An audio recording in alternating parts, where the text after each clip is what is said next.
everyone, and welcome to this week's episode of Keeping Up with the Bears. I'm Candace. And I'm Jazz. And we are going to be your host today. In today's episode, we have some great advice from one of Mott's success coaches, along with some other great features. First, in today's show, we want to highlight one of Mott's outstanding students. Kaylee Lewis is a current freshman here at MCC, enrolled in the Culinary Arts program. Prior to enrolling in the program, while still a senior in high school, she worked with Chef Matthew Cooper as a mentor while participating in a year-long MCC ACT SO program. During the year-long mentorship program, she won a National Culinary Arts Championship and a scholarship to the Culinary Arts Institute of America.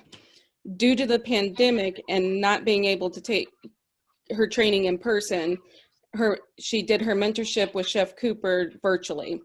Her competition was also held via Zoom. And her final portion of the competition, she competed from her home, actually. Wow. Yeah. Lewis has chosen to start her education here at MCC, majoring in business culinary arts, before she uses her scholarship with the Culinary Arts Institute of America. Congratulations to Kaylee and all of her accomplishments, and good luck on your future. Congratulations, Kaylee. Yay. That's incredible. The fact that she had it virtually and wow.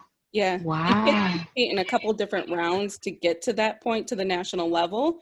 And right. At one point she did compete from her home, which probably had to be nerve-wracking on its own. So yeah, that's a lot of pressure. Yes. Yeah, and she's a freshman. That's insane. I'm very proud of her. Wow. Yeah, that's awesome. Today we have with us Dan Stewart. He is a success coach here at Mott. For those of you that don't know, success coaches have been like a new kind of institution here at Mott, and they have been extremely helpful. We have Mr. Stewart here with us today to talk with us about finals and how we can prepare ourselves and, AC's exam. So thank you for being here with us. You're welcome. I'm excited. It's almost over. The holidays are going to be here before we know it. The stretch run. Let's get it. Okay, so for our first question, as a success coach, how can you help students with this last stretch of the semester? Okay, so I'll give you a top 5, so to speak.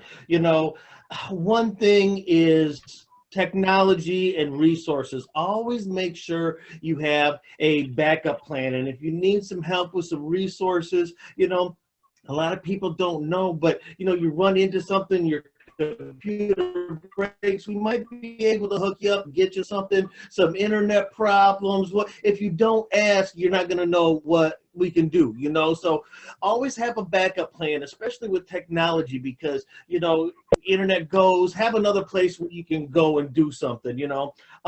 Another thing we can do to help is stress reduction. There's counseling services at Mott that are excellent. Also some basic needs, because we know, if you're concerned about all of a sudden you're homeless, or, Lord forbid you had some kind of trauma that occurred or something like that, the last thing you're going to be thinking of is test taking and those things. So let us try and help you with those major issues right there off the bat, and then we can take care of the rest of it. One of the more common things that we kind of do is just to motivate and encourage students as much as possible. Rah, rah, rah, be your cheerleader, see what we can do to try and kind of help you out. We send out a motivational Monday all the time. We also try and send a little bit of thing on a Wednesday. Sometimes I'll share some music or some tips or some ways to stream some things or whatever, just whatever we can do to try and motivate you. And then the last thing, as far as what we can do, is we can try and help you understand the inside tracks with things like knowing your calendar. Final grades are going to be due on 12/29.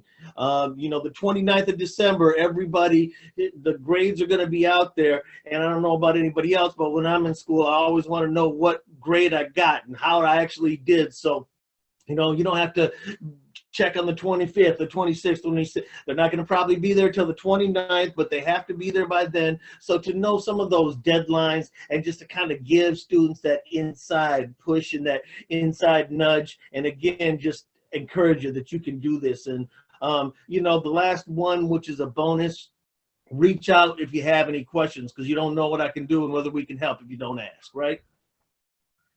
Definitely. Definitely. Wow. That was incredibly informative. Thank you. Our second question would be, do you have any tips for students to prepare themselves for finals? Okay, let me roll up my sleeves. I got all kinds of these. You thought I was good with the last one. This one coming at you here, okay? So I help people with this all the time. The first thing that I would say is Dan's Top 10, know your grade and what you need to get on your final project to get whatever grade you need to get, okay? So you do the math, go into your backpack, you know, total of 400 points, you know, you need 250 to pass, but you know, if you get an 80 on this test, then you might be able to get a 3.5. Look at those grades and see what you need to do and what you can do to get the grade that you want. And if you have any, you know, questions about maybe how that's going to impact your overall GPA, there's a GPA calculator right on the website. You can go in, you can type in the GPA you want to get, you know, so know your final grades and know what you can do. All right, now that's just one. The other thing that kind of goes with that is know your professor and how they grade, because some professors, you know, we look at Rate My Professor all the time. Some of them grade strong, some of them grade a little weak. Know how they are. You should know that by now. So you should be able to kind of see how they did. And if you haven't thought about it, kind of reflect back in your mind, okay, how did they grade before? And also know what the test is going to look like. Is it going to be multiple choice? Is it going to be this or that? You know, be comfortable with what it is. And if you don't know, make sure you ask the teacher. They love answering those kind of questions, and they want to see that you're interested and that you want to do it. So make sure you ask those questions. Now, another tip that I like to give people is go onto YouTube or Khan Academy or something like that, because just getting a video that expresses whatever it is, even if it's math or whatever, in a different way, you're like, you know, maybe you think this teacher's boring, or maybe you're just, you know, you haven't ever thought about it from this perspective or something else. Just jump on YouTube. I'm not saying you got to spend hours and hours on there, but, you know, just a quick cursory look at it and check it out just to kind of cement that, and it kind of rounds out your thinking on certain subjects too and helps you kind of be a little bit more prepared. And you might be able to throw some stuff on a short answer or a question like that the other people weren't thinking of, and that might increase your grade because you got some information from an outside source. It shows that you're critically thinking about things, and you know the teacher's going to look at that. So, you know, make sure you do that a little bit. Another one is prioritize. Not just time, but also what you want to study. You know, a lot of times when we think of prioritization, you know, I got to do this and then I got to do that. But think of, you know, what information is the most important, and try and, you know, do that as well. And then use technology. Anything from a simple phone reminder, oh, it's time to get off TikTok and start doing my work, or, you know, I got to stop doing this or whatever, to using some of the apps like My Study Life is free. It's got calendars in there and all kinds of stuff. I like that My Study app. The other one, you know, a lot of people use Evernote for note taking, and I'm sure most of our students have used Quizlet. That's just one of them. So, you know, there's a lot of technology. Leverage that technology to make sure, you know, if you're best going with some of the old school note cards and writing stuff down, that's fine too, you know, but try and leverage that technology. Another one is read the directions first and scan the test. Also, make sure you rule out any absolutes, because, you know, sometimes when they ask you a multiple test question, is it always this or that? You know you can rule out a couple of things right off the bat, and that makes your multiple choice going down from 3 or 4 answers to 1. You know, at least if you're guessing, you got a 50-50 shot at it at that point. And oh, if you do guess always pick the same letter. I don't care if it's A, B, C, whatever, but statistically that's going to help you if you're guessing. You guess always choose the same letter if you're going to guess on that multiple choice. Another one is your learning styles. Cater to your own learning style whenever possible. And when I talk about learning styles, not just auditory and visual and kinesthetic, hands-on, we know what kind of learner we are with that kind of thing, but also, are you a social learner or a solitary learner? And people sometimes forget that kind of a part of it. Some people do work better in groups, or they might need to jump on a Zoom session with somebody. Some people, they just need that quiet. Some people, they need some noise or some kind of something popping off in the background so that they can get used to it and get ready for it. Know your own style, not just your learning style, audio or visual, but also social or solitary as well, because sometimes people forget about that. And another related note to that is, do you do better in cramming? You should know this all by now. Do you do better cramming, staying up that night before? And if so, get a little extra rest. Know you're going to be studying before that, plan it in advance. Or do you do better studying 30 minutes a day for the next 2 weeks or however long it takes? You and you know what is best. So just make that plan of whether you can do it or not. And then the last thing is, if you have test anxiety, you're not the only one. A lot of people have test anxiety. You'd be surprised how many people, if you look around, have that test anxiety, and everybody handles it in their own way. If you do have that, there's some basic tips that you can use. You can get plenty of rest, eat healthy, show up early to the test. It kind of helps you prepare a little bit. Watch the clock, make sure you know how much time you have left during tests, make sure you're staying on track. And another big thing, if you have test anxiety, ignore those people around you, just kind of zone in, don't get distracted. And of course, there's always those breathing exercises that you can do as well. So, if you have test anxiety, those are just the top ones, but there's a lot you can do if that's something that you need to be aware of. Lastly, too, give yourself a reward if you meet that goal. Sometimes we forget to pat ourselves on the back. Hey, if you just killed it, you got yourself a 4.0, tell yourself, you know what? I'm going to study my bootay off, and if I get this grade, I get my Amazon favorite gift, whatever it is. So reward yourself. And then a bonus one, stress reduction. Woo-saw, right? Let's just relax a little bit, whatever works for you.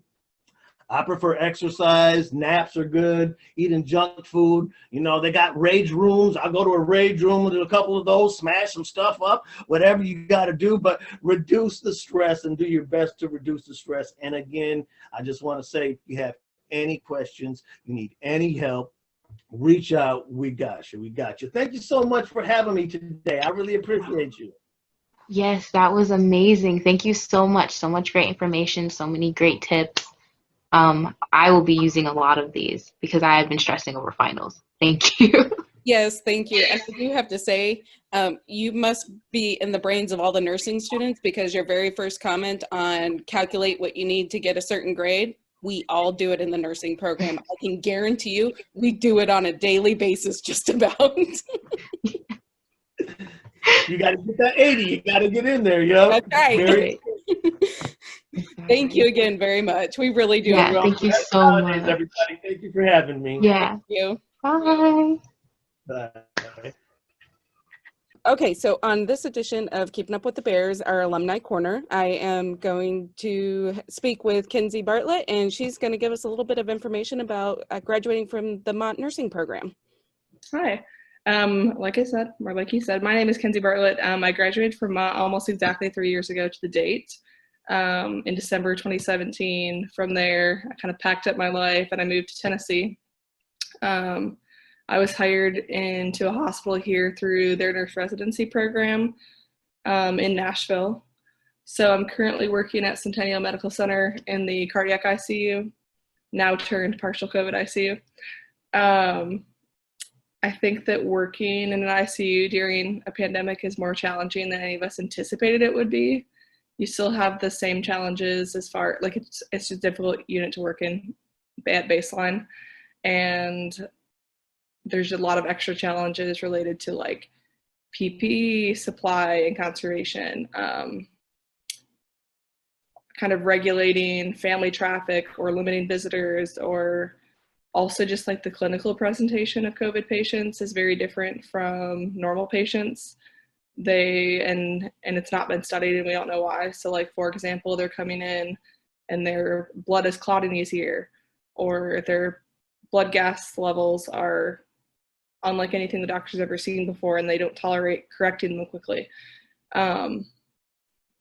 So that, along with there's a nationwide nursing shortage, and it's been pretty nuts. Most of the nurses in my unit have been working anywhere between 40 to 60 hours a week, and we've all kind of been waiting for, oh, it's going to be over soon, we're just going to hang on, but we've been hanging on for almost a year, so we're very tired. Advice for anyone that's interested in getting into the ICU: it's very different than floor nursing and requires a very special level of detail orientation. I would suggest that, I think sometimes people are like, oh, I want to work on this unit, or I want to be an ICU nurse, or whatever you want to work in. I would suggest that you do job shadowing, or at least for a few shifts, so that you can really get an idea of what it's like. Regardless of the unit that you're working in right now, I would encourage everyone to, when the vaccine becomes available, educate yourselves and see if that's something that's right for you. Because something, even if you're in nursing school, and I'm sure you already know this, people look to you, whether it's like, hey, I got this weird mole on the back of my arm, can you look at it, or whatever.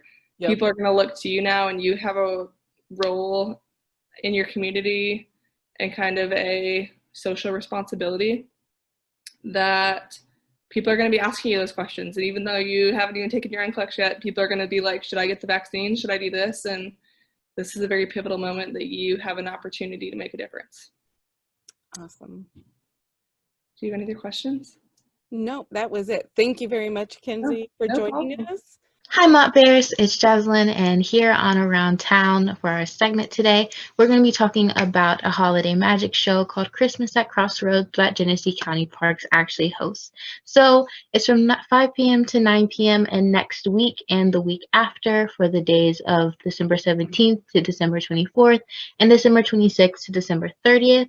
They are doing a light show that costs $10. They take cash or credit, and you'll be able to social distance while looking at pretty bright twinkly lights. I feel like it'd be great for those of you that want to get out and still have some holiday cheer, while also just staying safe in the current climate that we're in right now. So that's what's going on around town, and I hope that you all check it out and enjoy. Okay, so this has been myself and Candace. So it is finals week, and we definitely wish you luck.